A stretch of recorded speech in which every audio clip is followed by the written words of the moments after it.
Is up, everybody, and welcome back to the channel. Today we have a short install.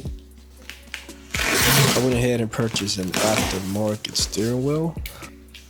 I wanted the steering wheel just kind of start fixing up the interior. Well, not fixing up, but just kind of, paying more attention to the interior of the vehicle and starting to install some stuff. So today I got this Ask Carbon steering wheel.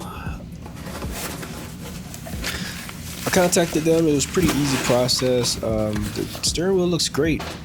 I went with the red top trim, obviously, because my car is red, with the red stitching, carbon fiber and flat bottom, with the Alcantara side handles. So I went with that. I know I heard some stories about the Alcantara side handles. When they're getting worn out, they start to get a little shiny as well, but I thought it looked nice. All right, let's get this install started. All right, let's get this started.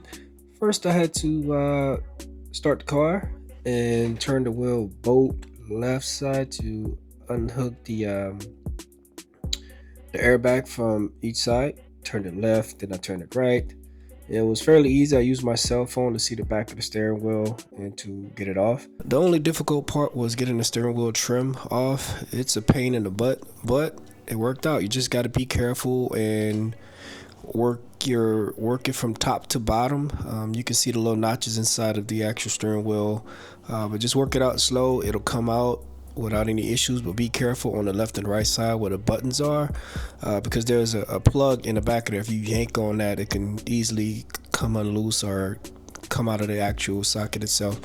So once I got that out, I switched it over, did a little bit of trimming, worked out well. Easy day. Now let's roll that beautiful bean footage.